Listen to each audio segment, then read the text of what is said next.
¿Qué tal, queridos amigos? Un gusto podernos saludar a través de este medio y sobre todo con la finalidad de recibir las bendiciones de la palabra de Dios para nuestra vida, la presencia de su Espíritu Santo en medio de nosotros. El día de hoy vamos a revisar el pasaje que nos habla acerca de la transfiguración que Jesús tuvo un día que sube a un monte y le pide a sus discípulos que le acompañen, a Pedro, a Jacobo y a Juan. Y hay varios pasajes bíblicos que los menciono, Marcos 9 del 2 al 9, aquí lo leeremos, Segunda de Reyes 2 del 1 al 12, Salmos 50 del 1 al 6 y Segunda de Corintios 4 del 3 al 6. Los menciono porque en ellos también hay promesas, bendiciones, beneficios que el Señor da a los creyentes, y pues es necesario que también las conozcamos, las vivamos, las experimentemos. Como siempre hay muchas bendiciones, y entre ellos está la de cómo los primeros discípulos ven a Jesús en esta condición, transfigurado, resplandeciente, y la gloria salía de su cuerpo hacia afuera. También vamos a ver cómo ellos oyen la voz de nuestro Dios, oyen lo que Él pide que hagamos directamente, una visión que debía darse a conocer después que Él hubiera resucitado. El propósito es que veamos cómo el Señor tiene un tiempo para cada acción, un tiempo en el que Él planeó la salvación y tiene todo preparado y medido, y solamente Él tiene el control de esas acciones y de ese momento. Cada cosa en su lugar, pudiéramos decir, y para Él no se le escapa ningún detalle ni ninguna necesidad nuestra. El Señor siempre tiene bajo control toda la situación y el tiempo, y eso nos debe de animar, porque con eso nosotros confirmamos su grandeza, su poder, todas las cualidades que podemos entender y experimentar sobre Él, su generosidad, su bondad, su misericordia. Y este evangelio de Marcos, que ya dijimos Marcos es un gentil que también le escribe a los gentiles, y este evangelio describe las acciones de la vida de Jesús, aproximadamente las que sucedieron en el año 32 de nuestra era cristiana, y nos narra cómo después de sanar a muchos, de enseñar a través de parábolas, de alimentar a multitudes, de sanar a muchos enfermos, de liberar a los endemoniados de demonios, el Señor calma la tempestad. Y cuando sucede la muerte de Juan el Bautista, que él fue decapitado, Jesús empieza su ministerio y plenamente es incansable cada día. Vemos cómo él también reprende a los escribas y a los fariseos, y sigue sanando y escuchando a quienes están a su alrededor. Entre ellos está la declaración que Pedro hará de que él es el Mesías. Y sigue trabajando, sigue anunciando su muerte y resurrección, y llega hasta este capítulo 9, en el que este pasaje nos dice que ellos pueden ver el reino de Dios con potencia, y pueden ver ese momento de transfiguración de nuestro Señor Jesucristo, un momento que nos debe a nosotros animar y nos muestra cómo Él es un Dios real. Él es un Dios que nos va a permitir ver su gloria, y debemos tener la seguridad de eso que Él habla, y de eso que nosotros quizás no podemos comprender plenamente, pero que nos hace estar en esperanza. Leamos el pasaje, Marcos 9, del 2 al 9. 6 días después, toma Jesús consigo a Pedro, a Jacobo y a Juan, y se lo lleva a ellos solos, aparte, a un monte alto, y se transfiguró delante de ellos, y sus vestiduras se volvieron resplandecientes, sumamente blancas, cuales ningún lavador de este mundo puede emblanquecerlas así. Y se les apareció Elías junto con Moisés, que estaban conversando con Jesús. Entonces Pedro tomó la palabra tomando la palabra, le dice a Jesús: Rabí, es bueno que nos quedemos aquí, hagamos 3 tiendas, una para ti, otra para Moisés y otra para Elías, pues no sabía qué decir, ya que les había entrado gran espanto. Entonces se formó una nube que les hizo sombra, y de la nube salió una voz: Este es mi Hijo, el amado, escuchadle. Y de pronto, mirando en torno suyo, ya no vieron a nadie, excepto a Jesús solo con ellos. Y cuando iban bajando del monte, les ordenó que a nadie contaran lo que habían visto, excepto cuando el Hijo del Hombre se levantara de los muertos. Amén a la palabra de Dios. El verso primero del pasaje nos dice: y 6 días después. Lucas dice 8 días, pero eso no nos debe causar discrepancia alguna. En Lucas la frase griega es inclusiva y que significa que todo el tiempo fue incluido, mientras aquí en Marcos es exclusiva, que significa que todos los días y el tiempo no estaban incluidos. Entonces nos dice cómo Jesús toma a estos 3 discípulos, a Pedro, a Santiago y a Juan. Esta es la segunda experiencia en la cual ellos son tomados en cuenta y son llamados, invitados, incluidos, no todos los discípulos. Y es como la experiencia cuando resucitan a la hija de Jairo, también estos discípulos estuvieron presentes. Seguramente podemos ver cómo Pedro pues tuvo un papel muy especial en extender el evangelio, la manera en que también él muere, junto con Santiago, que también es crucificado, y Juan, que es el último discípulo que vive exiliado y hasta el final da testimonio de todo el ministerio de nuestro Señor Jesucristo. El versículo nos dice: y los sacó solos a un monte alto. No nos dice cuál monte. Y Jesús, dice, fue transfigurado delante de ellos. Se refiere al acto de dar expresión externa del carácter interior de él mismo. Dice que su rostro brillaba y sus vestidos se volvieron resplandecientes, muy blancos como la nieve, tanto que ningún lavandero en la tierra los puede hacer tan blancos. El resplandor de la gloria que brillaba desde adentro del Señor Jesús. Y les apareció Elías con Moisés. Su aparición tuvo que ver con la edad del reino venidero, que hablaban con Jesús. El texto griego indica que la conversación fue prolongada.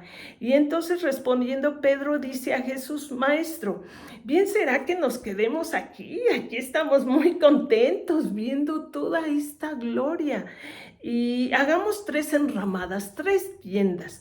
Para ti una, otra para Moisés, para Elías. Y entonces pues podemos ver cómo Pedro agrava un poco su error al colocar a Jesús en el mismo nivel que Moisés y en el mismo nivel que Elías, ¿verdad? Y en esa misma categoría. Menos mal que no se puso él también en ese lugar. Yo aquí me quedo contigo, porque no sabía lo que hablaba y estaban atemorizados, aterrorizados de conocer la gloria, de enfrentar la realidad de lo que es nuestro Señor Jesús, y que seguramente a nosotros también nos impactaría, nos impresionaría, estaríamos realmente viendo la verdad de lo que Él es en una ocasión, en ese día. Y dice que vino una nube que les hizo sombra. Fue la nube de la gloria Shekinah que dirigió a Israel al salir de Egipto y se puso encima del propiciatorio en el lugar santísimo, en el tabernáculo. Y en esta ocasión se repite esa gloria y se les muestra a estos discípulos y nos dice que una voz que salía de esa nube declara la voz real de Dios. Así como sabemos que estamos hechos a su imagen, tiene el voz y nosotros somos su imagen, también tenemos esa voz y le podemos oír. Y nos dice que esa voz dice, este es mi hijo amado. En el texto griego se dice, el que es amado, a él oíd, a él oíd. Eso es el encargo, la tarea que nuestro Dios hace a los discípulos a través de esa voz. Este es mi hijo amado, a él oíd. Eso es lo que nos toca a nosotros también en este tiempo hacer, oír la voz de nuestro Dios, obedecerle. A él oíd, la frase a él oíd se refiere pues a Cristo. En otras palabras, Moisés y Elías no deben ser colocados a la par con Cristo. La frase realmente significa escúchenlo, escuchen a mi hijo constantemente. Se refiere a obedecer lo que oímos de él, presenciar algo que los demás seres humanos nunca habían visto. El último versículo dice, y descendiendo ellos del monte, les mandó que no dijesen lo que habían visto, sino cuando el Hijo del Hombre hubiere resucitado de los muertos. ¿Qué conclusión de este pasaje? Pareciera complicado sacar una enseñanza de aquí, pero el Señor nos muestra cómo sus discípulos estuvieron presentes en esa transfiguración. Jesús es Dios, un Dios real, que podemos verlo, que podemos oír. El resplandor de su gloria brilla desde adentro de él. Y así como vemos esta parte de su gloria, la veremos en un futuro, veremos su reino. Jesús, al conversar con Elías y Moisés largamente, después aparece solo y representa que la ley no es quien nos va a salvar, ni tampoco los profetas, sino solo Cristo. Y ellos son testigos de escuchar la voz de Dios, que lo que dice, poquitas palabras, este es mi Hijo amado, a él oíd.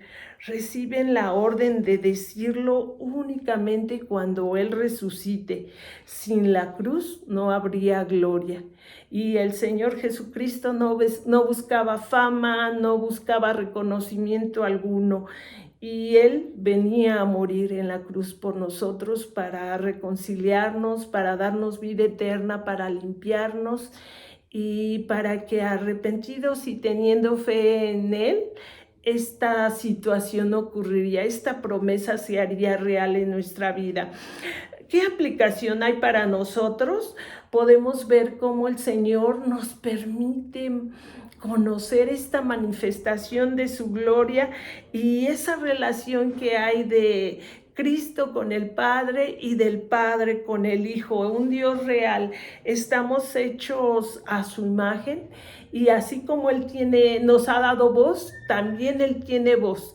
Y así como nosotros podemos oír, Él nos oye y lo que nos manda oír la voz de su Hijo. Este es mi Hijo amado, a Él oíd.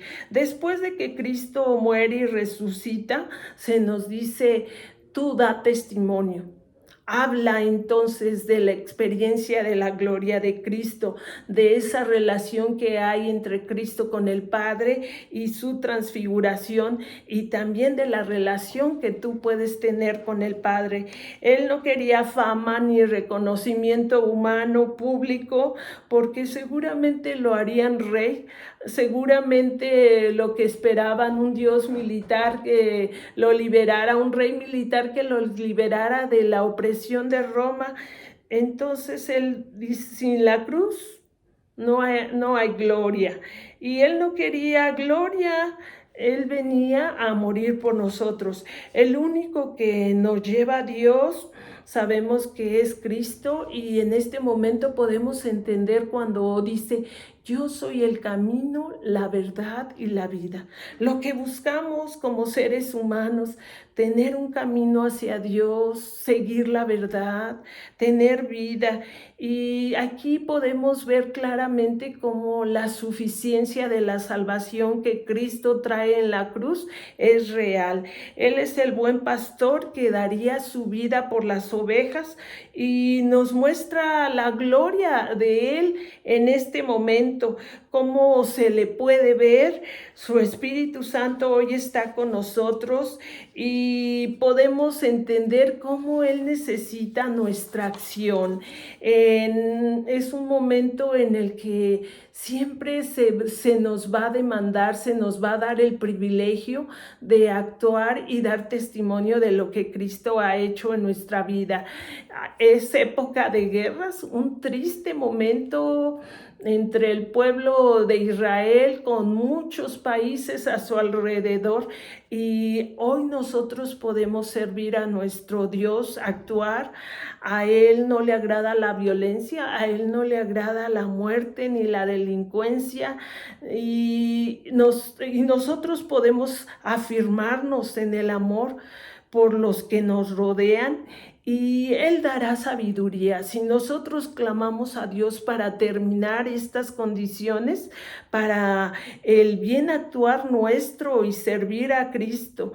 Israel sabemos que es un pueblo con mucho dominio económico, con muchas personas inteligentes. Se dice que es el país que tiene más premios Nobel y muchas investigaciones en todas las áreas, con muchos recursos económicos para solucionar los ataques que recibe.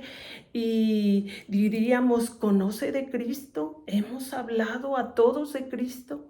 A los enemigos que tiene necesitarán de Cristo, y así toda la gente que nos rodea. En nuestro país sufre un momento también de guerra civil, pudiéramos decir, entre tanta inseguridad y tantas muertes de nuestros jóvenes, que nos hace pensar, necesitan de Cristo. Hemos hablado de Cristo, podremos compartirles la gloria de Dios, de ver que es un Dios real y que salva, que cuida, que cambia, que transforma y transfigura la vida de cualquier ser humano. ¿Quién hablará de Cristo? ¿Qué guerra no podrá acabarse hablando nosotros del amor de Él, de lo que hizo por nosotros en la cruz? ¿Quién irá? ¿Quién hablará de Cristo? Pedro, podemos ver que no sabía qué decir y dijo, pues mejor aquí estamos muy a gusto, quedémonos aquí y hacemos una tienda para cada uno de ustedes.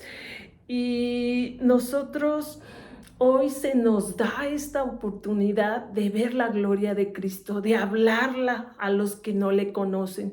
Y pues gracias al Señor que en cada pasaje podemos encontrar cómo Él tiene su poder manifiesto. El libro de 2 de Corintios, en el versículo 6, nos dice, porque Dios, que mandó que de las tinieblas resplandeciese la luz, es el que resplandeció en nuestros corazones para iluminación del conocimiento de la gloria de Dios en la faz de Jesucristo. Dice, es el que resplandeció en nuestros corazones para iluminación del conocimiento de la gloria de Dios en la faz de Jesucristo. Todavía nos aclara más qué es su gloria y cómo nos pone en ese papel privilegiado, en esa condición única de hablar de la presencia de Dios en este tiempo. Démosle gracias a nuestro Dios. Señor Jesús, cuántas gracias te damos porque nos permites ver tu gloria en la faz de Jesucristo. Nos permites ver que eres un Dios real, un Dios que cumple sus promesas y un Dios que lleva a su pueblo amado, a sus discípulos a un lugar exclusivo, un lugar íntimo en el que platica con nosotros y nos permite escuchar tu voz. Este es mi Hijo amado, a él oíd. Señor, queremos oír la voz de tu Hijo. En el poderoso nombre de nuestro Salvador te lo rogamos todo. Amén.